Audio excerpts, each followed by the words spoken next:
Salut à tous. Nous sommes habitués aux bestioles du quotidien qui nous entourent. Voir un insecte ou un cafard à la maison nous donne la chair de poule. Cependant, les possibilités qui nous sont offertes par les temps modernes nous permettent de voyager dans des pays où même les insectes les plus inoffensifs à première vue peuvent s'avérer être des sources de poison mortels. Il faut donc savoir reconnaître leur apparence et leurs habitudes pour voyager librement à travers le monde. Dans la vidéo d'aujourd'hui, nous allons vous montrer les insectes les plus dangereux de notre planète, de sorte que vous sachiez lorsqu'il sera temps de vous enfuir. C'est parti!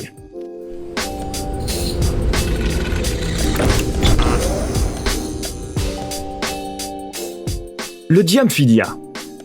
Dans les coins les plus reculés de notre planète, certaines tribus ont toujours recours à des armes de chasse traditionnelles. Par exemple, les San d'Afrique du Sud utilisent encore aujourd'hui des arcs et des flèches pour tuer de grandes proies. Mais ils ne seraient pas aussi efficaces sans ce petit coléoptère. Tu te demandes sans doute comment ce petit insecte permet à ces tribus de chasser gazelles et girafes. Eh bien, on ne parle pas ici d'un simple coléoptère, mais d'une véritable usine de production de toxines mortelles. Ils produisent un poison appelé diamphotoxine. Les aborigènes savaient depuis l'Antiquité que s'ils écrasaient les coléoptères et les mélangeaient au jus de certaines plantes, la mixture qui en résulterait serait capable d'abattre même le plus gros des animaux. Le poison pénètre rapidement dans le sang et réduit la production d'hémoglobine de 70 à 80%. De ce fait, les reins de la victime sont rapidement bloqués, et au bout de quelques heures, elle cesse de respirer. Une flèche dont la pointe contient une petite dose de ce poison peut même tuer une girafe de 400 à 500 kg. La toxine a le même effet sur les humains, mais si on ingère accidentellement un morceau de scarabée, il ne se passera rien de mal. Il n'est donc pas étonnant que les San n'aient pas particulièrement peur de la faune sauvage lorsqu'ils disposent d'armes aussi puissantes. Le papillon monarque. Les papillons sont peut-être les insectes les plus plaisants qui soient. Ils ne cessent de nous éblouir avec leurs couleurs vives et leurs ailes aux motifs fantaisistes. Le papillon monarque vit principalement en Amérique du Nord et a mérité à juste titre son titre de papillon emblématique. Cependant, ses couleurs orange et noir sont non seulement agréables à l'œil, mais elles avertissent également les prédateurs d'un grave danger. Les couleurs contrastantes inhabituelles de ses ailes sont appelées apésomatisme, et cela indique à ses ennemis qu'il ne vaut mieux pas tenter de manger cet insecte. Et ces merveilles volantes ont vraiment beaucoup d'ennemis. Elles sont chassées par les oiseaux, les lézards, les grenouilles, les sauterelles et même les souris. Lorsque les papillons monarques sont encore au stade de chenille, ils mangent des feuilles d'asclépiade. De ce fait, des stéroïdes hautement toxiques, appelés cardénolides, s'accumulent dans le corps et y restent également lorsqu'ils se transforment en papillons. S'ils pénètrent dans le système digestif d'autres animaux, leur cœur s'arrête. Heureusement, ce type de toxine n'est pas dangereux pour l'homme, même si nous ne mangeons pas ces beaux insectes pour autant. Il faut noter que certains papillons monarques ne sont pas venimeux, mais qu'ils repoussent quand même les prédateurs indésirables grâce à leurs ailes colorées. Il faut admettre que c'est plutôt une capacité utile. La mouche espagnole. Les mouches ne sont pas des créatures très agréables en soi, et certaines espèces venimeuses paraissent encore plus effrayantes. La mouche espagnole en fait partie. Il faut préciser que d'un point de vue biologique, ce ne sont pas du tout des mouches, mais en fait des coléoptères de la famille des cloportes. Ils volent à merveille, mais se distinguent néanmoins des mouches par leur mode de vie. Lorsque cet insecte est encore à l'état larvaire, il grimpe sur la fleur la plus proche, attend l'arrivée d'une abeille puis s'accroche à elle avec ses pattes. L'abeille qui ne se doute de rien emmène alors le futur coléoptère dans sa ruche où il se nourrit de miel et de larves d'abeilles. Il n'est pas surprenant que cet insecte menant un mode de vie quasi parasitaire possède également une puissante toxine appelée cantharidine. Lorsqu'elle entre en contact avec la peau, cette substance provoque des brûlures et des douleurs terribles. Il existe de tristes cas où des personnes ont mangé cet insecte dans l'espoir de bénéficier d'un effet thérapeutique. En conséquence, les brûlures de l'intestin provoquent des hémorragies internes et ont des conséquences douloureuses, voire mortelles. Les plus sensibles à cette toxine sont les chevaux, qui avalent souvent accidentellement ces mouches dans les pâturages. Les mutilidés.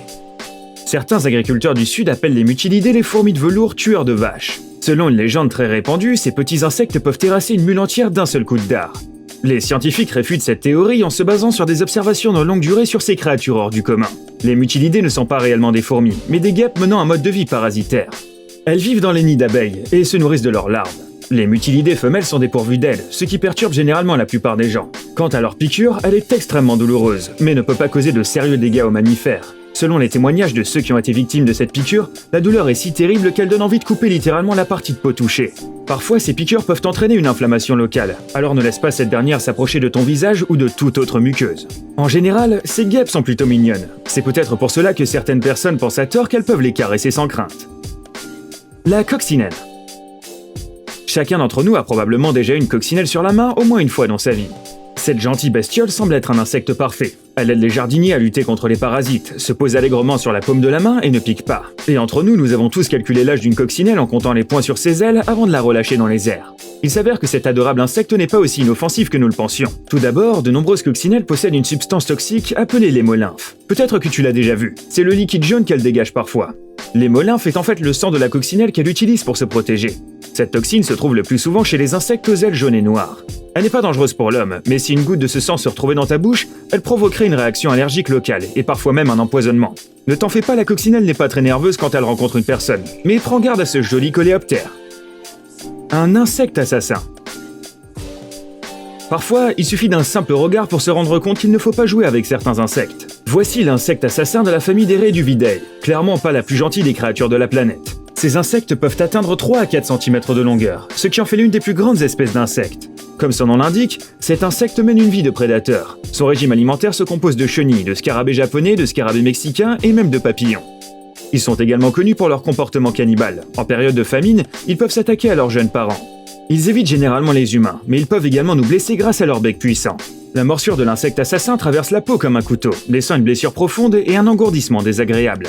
Parfois, une réaction allergique douloureuse peut se produire à l'endroit de la plaie. Cependant, il ne faut pas se dépêcher à faire des stocks de pesticides. Les agriculteurs adorent cet insecte car il détruit impitoyablement les parasites et ne touche pas les cultures. Nous ne pouvons donc que remercier ces insectes pour les beaux légumes que nous avons régulièrement à disposition. Le frelon géant asiatique.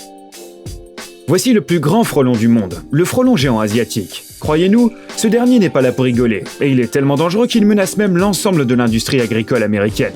Ces insectes sont originaires des pays d'Asie de l'Est, mais ils se répandent progressivement dans le monde entier.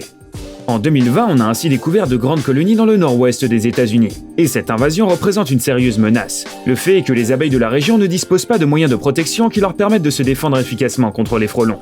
Ces tueurs ailés sont capables de détruire une grosse ruche en quelques minutes à l'aide de leurs mandibules acérées. Et si toutes les abeilles du pays meurent, il n'y aura plus personne pour polliniser les cultures principales. C'est pourquoi les autorités américaines ont adopté un programme d'éradication des frelons géants d'Asie. Soit dit en passant, ces tueurs géants ne sont pas seulement un danger pour les abeilles. Les frelons injectent une puissante neurotoxine dans le corps de leurs victimes avec leur dard, qui en grande quantité provoque un choc anaphylactique et un arrêt cardiaque. Un insecte à lui seul ne constitue pas un danger particulier, mais 20 piqûres simultanées peuvent quant à elles entraîner la mort. Nous espérons que le gouvernement américain trouvera un moyen de débarrasser le pays de ces envahisseurs volants. La tique américaine du chien. Les tiques peuvent certes sembler lentes et inoffensives, mais en réalité ces insectes peuvent grimper sur le corps de leur victime en quelques secondes et s'y accrocher en douceur. La tique américaine du chien est appelée ainsi pour une bonne raison. Elle vit dans les forêts et parasite le plus souvent les petits animaux sauvages ainsi que les animaux de compagnie, mais elle peut aussi se servir des humains en guise de friandise. Le plus étonnant est que ce parasite peut boire le sang de sa victime durant 2 semaines entières d'affilée. Son corps devient alors 4 fois plus gros et atteint une longueur de 1,5 cm. Regarde comme ça fait froid dans le dos. Cependant, cette perte de sang n'est pas le seul danger que représente la tique américaine. Ces tiques sont des vecteurs de nombreuses maladies terribles, dont la tularemie et la fièvre pourprée des montagnes rocheuses. Ces maladies infectieuses peuvent avoir des conséquences très graves, c'est pourquoi il faut se faire examiner régulièrement après une promenade en forêt. Si tu vois une éruption rouge sur ta main ou si tu ne te sens pas bien, tu dois immédiatement consulter un médecin. Il est fort possible que tu sois devenu le nouvel hôte de ce nouveau parasite. Acaria stimulea. Il arrive parfois que la nature engendre des insectes tout bonnement incroyables. Regardez ce petit bonhomme rampant lentement le long de cette tige végétale. Par la suite, cette belle chenille se transformera en papillon de nuit gris, mais en attendant, nous nous réjouissons à la vue de sa beauté. Mais ne vous laissez pas tromper par ses charmantes cornes. Un seul contact suffit pour ressentir une douleur aiguë à la main, qui va rapidement gonfler. Les poils de cette chenille sécrètent un puissant venin qui provoque une irritation au moindre contact. C'est le principal mécanisme de cette chenille sans défense utilisé pour repousser les prédateurs, si bien que peu d'autres animaux osent s'en approcher. Son cocon a lui-même de si petits poils que tout amateur de proie facile s'enfuira dans la peur après un léger contact avec sa surface. Le venin des poils provoque une éruption douloureuse et donne parfois des nausées. Les personnes sujettes aux allergies devraient sans doute les éviter, car en se répandant, le venin entraîne des risques d'asthme, de choc anaphylactique et d'hémorragie. Si tu touches brusquement une telle chenille, ne panique pas. Essaie d'enlever les poils encore présents sur la peau et rends-toi rapidement à l'hôpital le plus proche. Les fourmis siafou.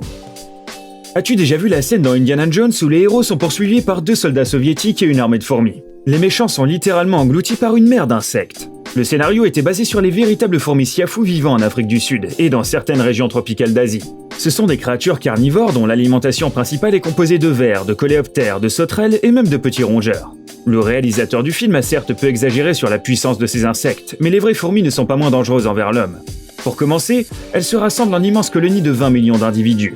Et s'il n'y a pas assez de nourriture à proximité de leur foyer, elles partent en voyage. Imagine un tel nombre de fourmis vagabondes. Cependant, le suspense ne fait que commencer. Les mandibules de ces insectes sont si pointues et si fortes qu'elles percent sans problème la peau et provoquent une forte irritation. Même en coupant son corps en 2, une telle fourmi ne perdrait pas sa prise. Les tribus locales les utilisaient souvent pour former des points de suture sur les grandes plaies ouvertes. On ne sait pas pour toi, mais nous, on ne voudrait certainement pas croiser le chemin de cette colonie sans pitié. Le ver à soie géant. Si tu es prêt à voir la chenille la plus dangereuse du monde, alors voici le ver à soie géant. Certes, il n'a pas l'air si dangereux que ça, mais tu le sais si bien, le problème réside dans les détails. Tout repose sur ses poils urticants situés sur son corps. Ses épines acérées sont capables de percer la peau de sa victime et d'injecter une très forte toxine dans son sang. C'est ainsi que ces chenilles sont censées se protéger des prédateurs, mais il semble bien qu'elles aient un peu abusé sur ce coup-là.